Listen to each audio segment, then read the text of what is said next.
Let's see. Tap to try Gillette Skin Guard. Stop irritation or your money back. Must have proof of purchase. Limit 1 per household. I think we're live. Yep, we're live. Hello, hello, everybody. The news, or a bit Also, of both. enjoy the ads in the Introducing background. Your Daily Drive, a new playlist from Spotify. Oh made man. just for Okay. you. It's So the we're doing best some more mix map of work music today. and I'm chilling news, out, kind of refreshed relaxing. twice daily, Figured I'd tailored get to some what you're into. definite work in. Yep, a personalized playlist for your commute. But there and yeah. back. Don't take our word I for forgot it. how to use it. Try There we it go. out for yourself. We got to do Take some more Spotify work. for a Try to get ride. some more Beat your forest car done. today. Right now, LASIK Plus is offering LASIK starting at just $250 You know, stuff like that. per eye. If you're Back to nearsighted, symbols, back farsighted, to or working on have an some astigmatism, trees. LASIK Plus can help fix your vision Definitely starting scale at that just way $250 down. per eye. The doctors at LASIK Plus think are we are among at the area's 15. most experienced LASIK surgeons. So Yeah. take advantage of this amazing $250 price today and So, get rid of the daily hassles just gonna of get contacts some and more work glasses. done. Tap or call 800-936-2020 to schedule your free LASIK vision exam. Results may vary. Restrictions apply. See details at LASIKPlusSpotify.com.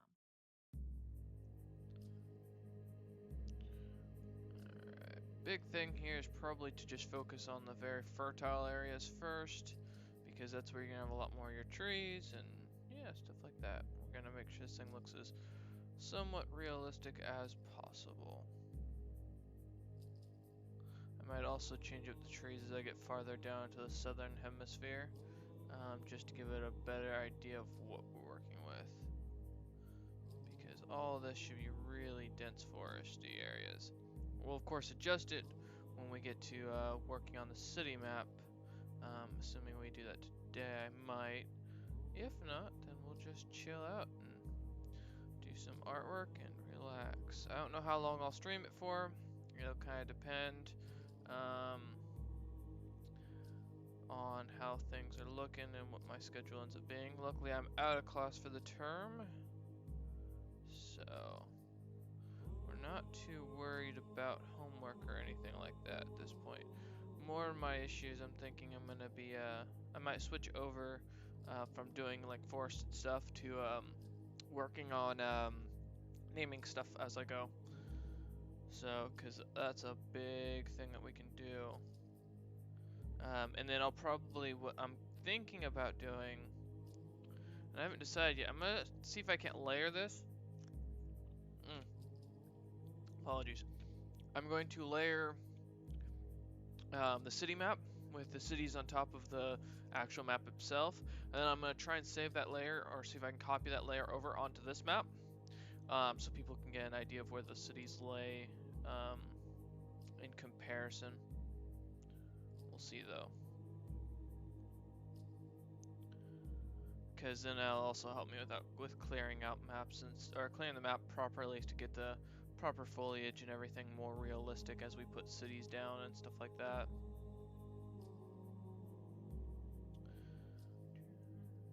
And right now I'm just listening to some nice relaxing Viking music, some folk music.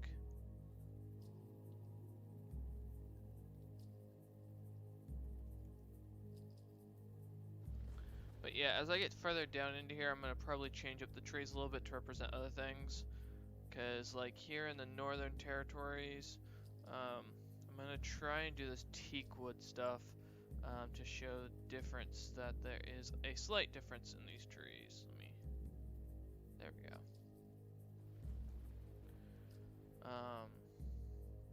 Because there's actually a whole thing in the lore that I've designed that talks about a war for this stuff, this material, which is when the dwarves invaded the Dragonborn territories up here in the north, all for this wood, because it was better at casting or using for magic smithing. So to those people who want to have like staves and stuff like that, this stuff is really valuable. It's almost as, or I think it's actually better than Greatwood, but the problem is it has a longer lifespan, which of course I have to go in and do a materials information later anyways. But yeah, so I'm just trying to fill out this map a little bit. Whereas this side near the river is going to be a lot more heavily populated with trees and such. And we'll probably do some naming as well, like I said though, of these areas, so. But we'll see. Kind of depends on how long I decide to stream, if I decide to stick to this for streaming. I haven't decided yet if I want to do this. I might play some Pillars of Eternity or play some Dragon Age 2 later as well. There's a lot of options today.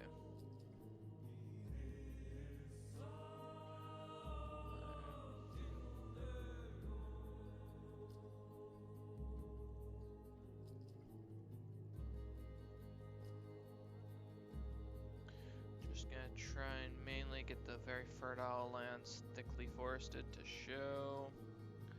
That's what these are. So we're gonna follow the water as much as possible today. Oops, on that one.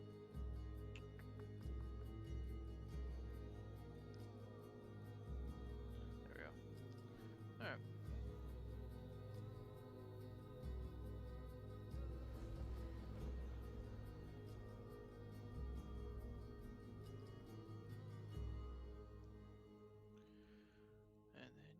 Might do a video later today as well, doing some of the founding videos. I'm thinking about getting that together. If I do that, it'll probably be after stream though. I don't think I'll stream it, because I've got to do the recording in one take, because I don't have editing software, because, well, you know, college student money costs, or things cost money, and yeah. Textbooks this year are already going to cost me around over $360 by the looks of it, so.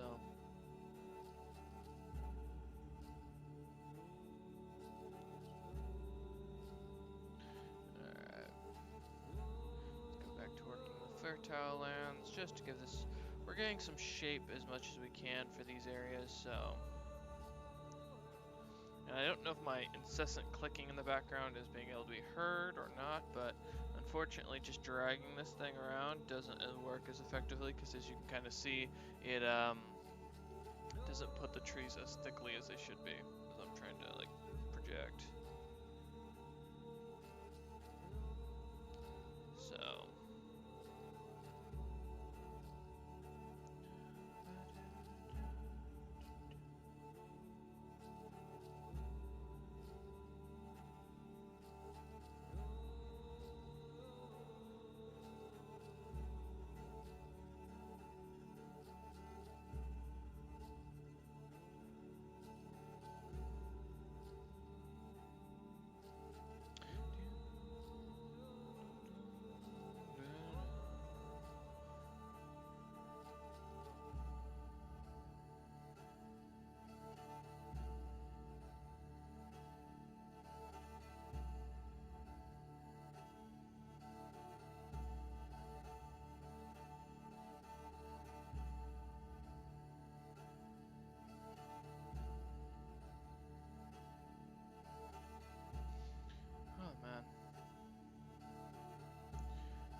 We got one viewer, I'll take that. I will also be doing some reruns on the channel later this week, so just as a heads up for that. Or today. So there'll be some D&D sessions I'm gonna rerun. So look forward to watching some of those later today if you didn't catch them during the normal streaming hours.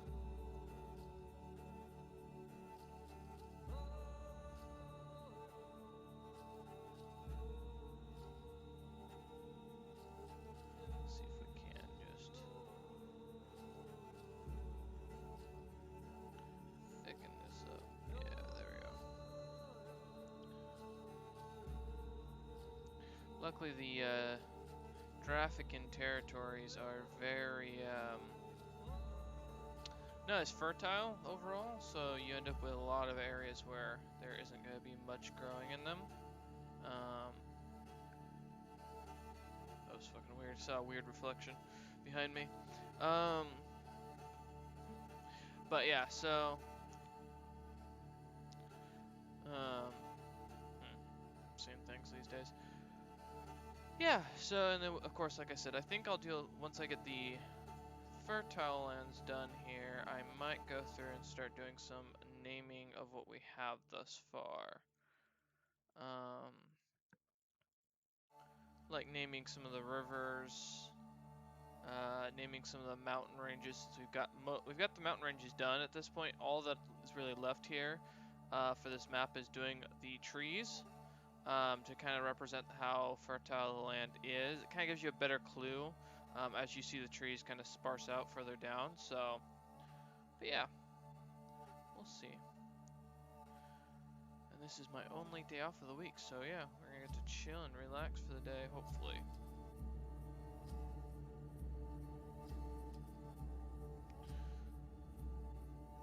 I might have to think about some names for these territories once I get the founding videos done. We have actually, I wanted to announce this because I thought this was cool. So the book I'm working on, the D&D book I've been working on, or I should say D&D inspired is actually probably the more proper term here. We have finally finished up the founding of every race that isn't in what we call the unknown world, which is so the unknown world is more like over here, these little islands, which is basically a kind of play on the fact that the unknown world isn't well, or is been smashed into this world. Of course, I won't go too into it because, you know, I know my players will see it and they're like, oh, hey, I can watch this, and then they'll find out a bunch of secrets the DM has. And as the DM, I don't want them to know my secrets. But,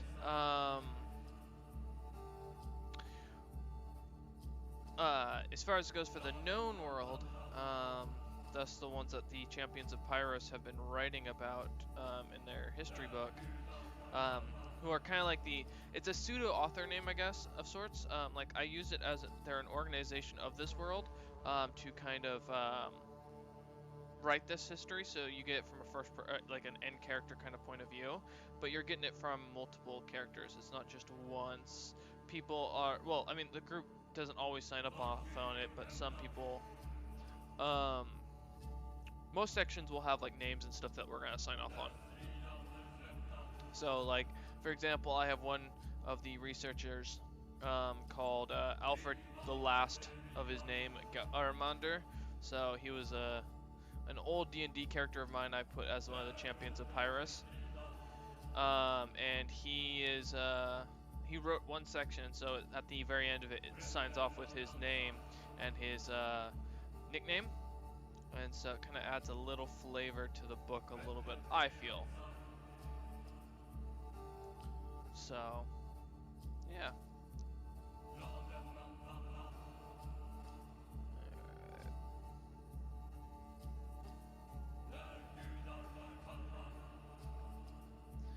But I'm gonna try and start doing one of these map videos a week. That's kind of my goal. We're also in the middle of working up the appearances of all the of all the races. My next goal after I get the maps done is I'm gonna start teaching myself how to draw again. Believe it or not, I actually went to an art school for a year and a half to 2 years, something like that. Once I have a better setup for it, not like equipment, but like better understanding of it, I'm gonna start trying to draw the races on stream, either by hand, which I'm not sure about yet. We'll see. I'll have to figure out how to set that up, or I'm going to what's the other term? Or I'll use MS Paint or a program similar. I mean, 50-50 on that one. Oh, god damn it. Alright. But yeah, so that's kind of the plan as of right now. An auto policy from State Farm gets you collision coverage. And this radio ad from State Farm gets you coverage of this beloved 90s hit. I hit a car. I hit a car. I hit a car. Also something kind of interesting. So recently I've been doing a lot more, well, I've been at work since I haven't had homework to work on. I've been doing some general internet research. Mainly it's just stuff that pops up in my YouTube feed. And I started, you know, I remembered a game that I remember from my childhood called EVE Online. A built-in pantry. For those who aren't familiar with EVE Online, it's a space MMO with that's a full player-based economy and design. So stylish. I started Kind of basically, looking up YouTube videos for history stuff because I was just kind of curious as I'm writing my own world history. It's just something kind of. To Free Fabulous. All right, let's look up some more. $159,000. Find yours at ClaytonHomes.com. Clayton. And home starting at $159,000. yeah. So as I'm looking this stuff up, God damn, these ads are so fucking terrible. And is 2 times more absorbent than the leading ordinary brand. Go away, you stupid ads. We'll wait till after the ads are done, of course. There we go. So, yeah. I started looking up the stuff, started studying into it, kind of looking into the history of the races that they've designed, because it's all player-based. Like, there's nothing... I don't think there are races in EVE Online. I'm not sure. I'd have to do some... I don't know if they're fully, like, originate from EVE Online themselves, the developers, or if it's from the players themselves. But their religions and stuff like that, and races, and then the empires. And I found this book I was looking at called the Empires of Eve, or something like that, or Empires of History. Let me look it up. What was it? Empires of Eve book. There we go. Yeah, Empires of Eve by Andrew Groen. So, this is a book I'm definitely looking to get. There is a volume 2, it looks like, that came out. I'm gonna have to look that up as well. But these are 2 books that I'm looking to pick up because I think that... So me and Fuka have plans to take this book. We're calling it The History of Silencia, which is basically the overworld of this thing. And my current plan is, and whether Fuka agrees with this or not will come up when we get to that point, seeing as I'm kind of leading the project, whereas he's assisting me with a lot of stuff. Like, he does a lot of the, help me up with ideas, making sure that I'm not being too repetitive in my concepts of stuff, because history, I mean, it is repetitive to a certain point. You know, everyone goes to war, everyone fights famines, everyone has to deal with peasant revolts and stuff like that. It's how the actions happen and what causes them and what leads up to them that ends up making them unique. So, but yeah, I was looking at this book and thinking about getting it to kind of help me eventually expand this book, because we're going to do a History of Silencia. This will be volume 1. We'll do a volume 2. We'll be going into the other ages. We'll probably split the ages into like 3 sections of the volume 2, and maybe a volume 3 if the book does well. Where we'll go through all the ages and like what's been going on, more specifically into those wars and stuff like that. And then we may do books like publishing on the wars themselves from a point of view of characters, specific adventures, stuff like that. I plan to turn this into a full book series. That's kind of what I was looking to do with this idea. Alright, let's look at how this looks. Okay, so that's definitely showing... Okay, these are the forested areas. Alright, sweet. So we got that area done. But yeah, so I am... working on this, and EVE Online is one thing I was thinking about eventually going towards, which would be going on to the idea of working in space. Of course, that'll be a long ways off, far way off. Another thing we're talking about doing, more again my idea in this situation, just because of the fact that as the DM, a lot of the stuff is more my ideas, so I have like kind of plans of what I plan to do, like overall.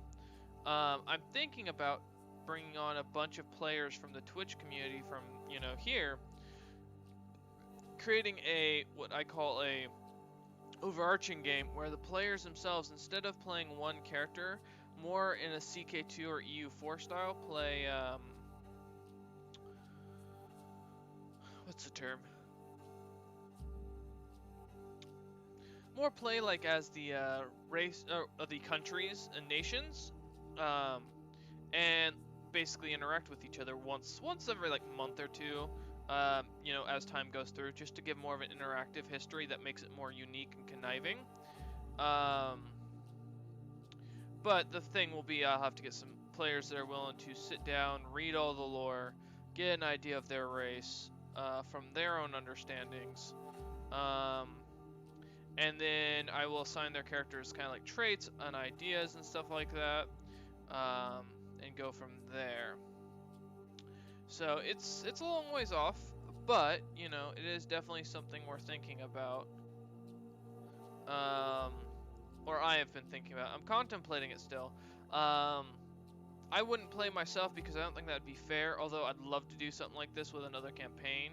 I just think the idea of running nations would be a little more interactive and give a lot more to the world because, you know, as a writer, one of the biggest issues I run into is the fact that, and like I mentioned with Fuka helping me, I do end up repeating myself, you know.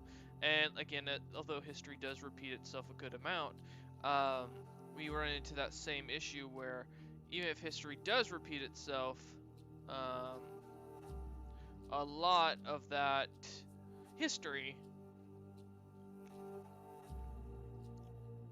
is not identical. Actually, that just gave me a brilliant idea. I'm gonna do something. Everyone.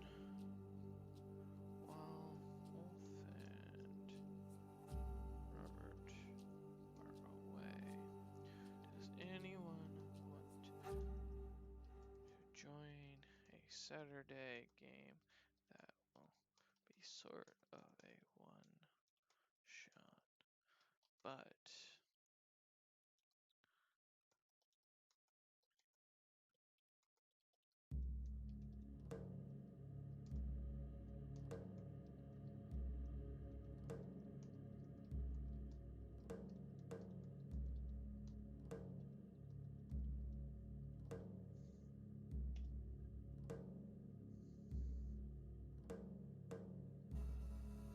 we'll see. That just gave me an interesting idea. Alright, but yeah, so just something to kind of work on. I mean, there's a lot of places this project can go, a lot of directions, which I'm really excited about. I do definitely think that this will become a long-term project for me as I continue working up stuff. We'll kind of see how things go, though. Alright, so palm trees over here. We gotta click with these because these are a lot thicker.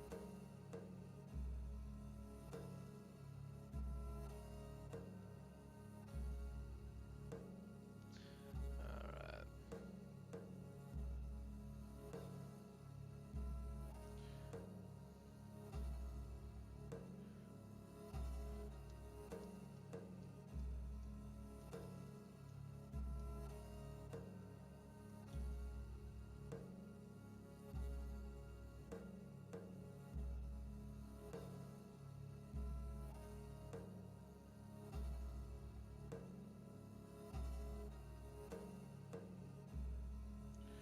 Also, Fuka is kind of sick, so I don't know if he'll. I just did message him to see if he wants to join us.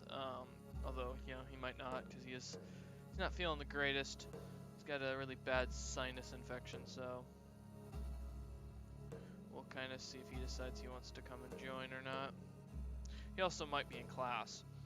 I know that's one of the things I've kind of lucked out, or what I found very different between the two of us is the fact that he gets class earlier. Apparently, the school he goes to has a class during September for fall term instead of like with mine doesn't start till September 30th.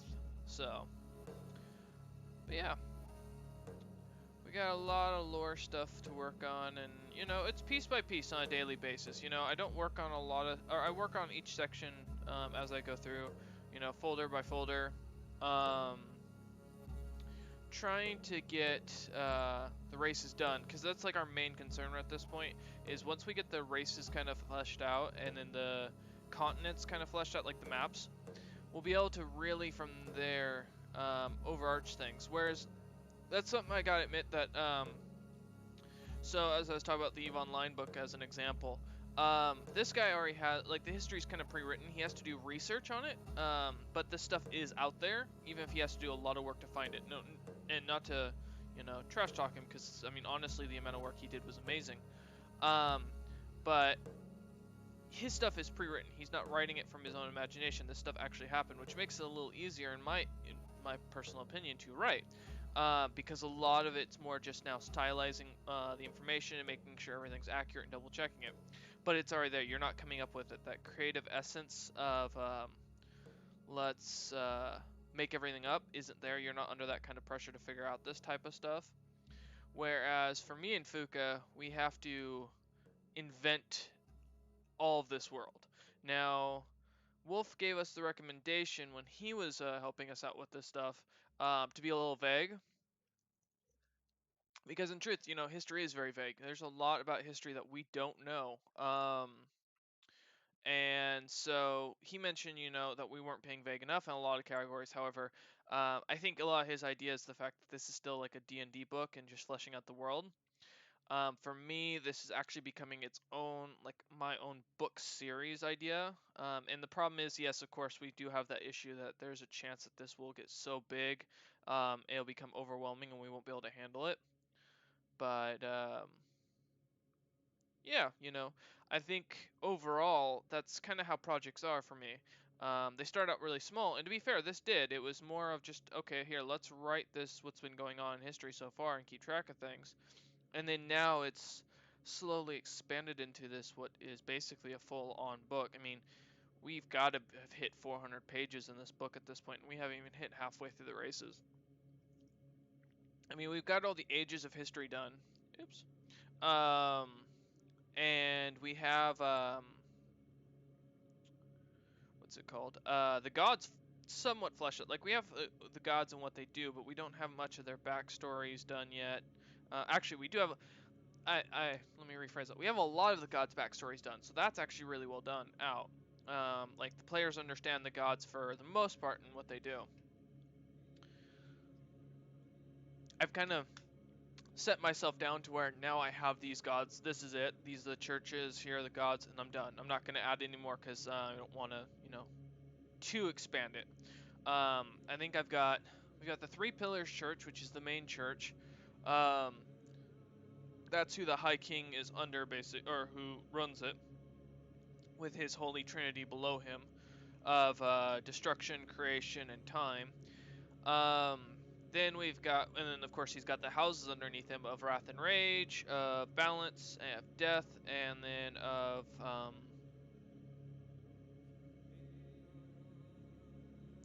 Wrath, Rage, Balance, Death. Oh, and then the Risen, the House of the Risen. And so he's the main church, or that's the Three Pillars Church is the main church where like everyone knows, everyone goes to, everyone worships, to generalization. They all have like a specific deity they may pray to in their own housing or who they may favor, but for the most part, the gods are fleshed out for that church. We have the Church of Adventurers where that's been fleshed out for the most part as well, talking about who the gods are and their little backstories, and like what they represent. So that's done. Then we have the the Church of it. I don't want to say the name wrong. It starts with an A. Church of Ability. So the idea of the ability scores and everything like that.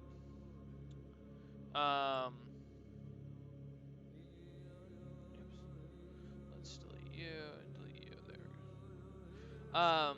Those two, you know, or that church is also pretty well fleshed out. I mean, for the most part, it's not the greatest, but it is well, it's designed. Their whole thing is that they basically deal with the ability scores for the most part themselves. So there's, you know, dealing with that. The next church would be the Queen's Pillar, which is basically the opposite of the Three Pillars Church. She is a rival god. In the history, she was the High King's wife before he banished her to the Plane of Elements. And so we've got her, of course. And of course, I'll go into more detail as I get to that, start doing the videos. But yeah, so we've got that to deal with. Oh, geez. Okay. And then we've got the Church of Seasons, which was the latest church I've added in, and it's the last of the churches. And it's more just to explain the general seasons, and they're not really worshipped. They're not gods themselves, or actual gods. It's just a fact that these are the people. Like, these would be common farmers who'd be more commonly to worship this lot. You know, praying for a good spring, a good fall, a good winter. You're falling asleep on the couch. No, I'm Need a not. blanket? Nope. No, you're not cold. You're not Right. hot either. You're perfect. It's your own I am personal perfect, that's Goldilocks true. zone. How's this even possible? Then it hits you. Your home is your blanket. A gorgeous blanket made of energy-efficient windows, high-performance insulation, and an Eco-Bee thermostat. Welcome to Prefabulous. Sweet dreams. Dream homes starting at $159,000. Find yours at ClaytonHomes.com. Have it made. See your local retailer for homes starting at $159,000. Right now, LASIK God Plus damn is it. offering LASIK starting at just $250 Alright. per eye. If you're nearsighted, farsighted, or have an astigmatism, LASIK Plus can help fix your vision starting at just $250 per eye. The doctors at LASIK Plus are among the area's most experienced LASIK surgeons. So take advantage of this amazing $250 price today and get rid of the daily hassles of contacts and glasses. Tap or call 800-936-2020 to schedule your free LASIK vision exam. Results may vary. Restrictions Let apply. the ads See run details there, at of course. LASIKPlusSpotify.com. But yeah, so those are kind of like the main churches I've designed so far and kind of set up on the side. So religion's been fully fleshed out well, not fully fleshed out, but for the most part, it's been fleshed out. We have, we still have the holy orders to finish up, get them organized, get the houses themselves under the three-pillar church kind of more detailed and explained, really. Kind of like the doctrines and stuff of the churches. Otherwise, you know, it's what I call for right now a good stopping point on religion. So we started moving on to the races, getting them done. We've added a few old gods that not in the sense like old gods like Cthulhu or something like that, or you know, the Norse or something like that. It's well, yeah. These gods are like basically forgotten, is the idea. They no longer exist, is the idea, because they're either dead, slain, or were stopped being worshipped in common places. So we've got that, and then let's mix the trees in a little bit. There we go. So we got that, and then we've got dealings with I don't know where I was going with that. So with those churches, with the religion at this point, at a stopping point, me and Fuka have been kind of focusing more and more on dealing, in a sense, with trying to get nobility done. Magic's another thing we've got to do a huge overhaul on, because we've I don't know how I want to do the magic of the world. I haven't just like I've got the general design done. It's just I don't know if in the book I want to mention spells or stuff like that. I haven't decided yet. So there's still some work to be done on that. We'll kind of see as we go along here. But yeah, you know, magic's another huge thing that we're in the middle of discussing, me and him. Oh, I've made these trees a little smaller. Okay, there we go. That will help flush them out a little more. Alright. A lot of this, basically this entire island's going to be covered in this one tree. We're going to do some southern designs though.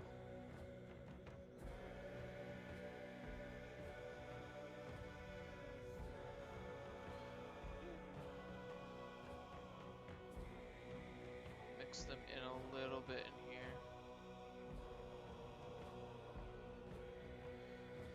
But yeah, so there's a lot of work to be done over on that. Definitely want to change the trees over here. Whoa, that's a big tree. There we go. Wait, why isn't it there we go. Alright, there we go. Just to give a different design of the trees themselves. But yeah, so that's definitely something that's, placement density. Let's do 2. There we go. That's much better. Okay, so it does place it. Although they're not the prettiest looking. Oops. A little bit much there. But yeah. So now that religion's been done, we're going to try and focus on getting the races done, the noble houses. Map is another big thing, which is why I've been working on this. Because we're trying to get this, in a sense, finished up so we can start doing a resource map. I've got the guy who plays Venzorwin, or as some of you may know him as King, Blue, stuff like that. That's Cameron, who we usually talk about. He is currently going through and doing a resource map, or not a resource map per se, but getting a list of the resources and where they're located. So that way I can get a bunch of work done on that, because that's the next massive project we have. Is once I get done with this map, and then do the city map, what's left is a resource map. We don't have a diplomacy map at all at this time, so we'll see how that goes. I mean, I'm still working on that kind of stuff at this point, because once we get the races fleshed out, we can do nations more.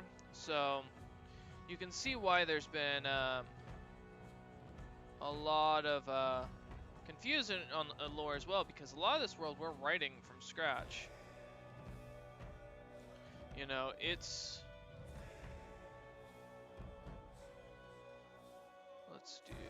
say 1.5 out here. Or no, we'll do it down to 1 or 0.5. There we go.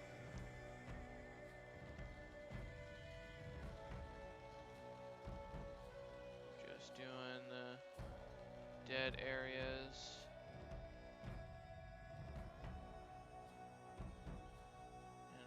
Kind of show that this area is not as healthy as the rest.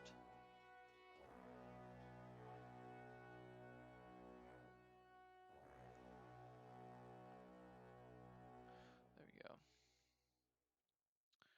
Not bad. I like the fact that I can do a placement density. But yeah.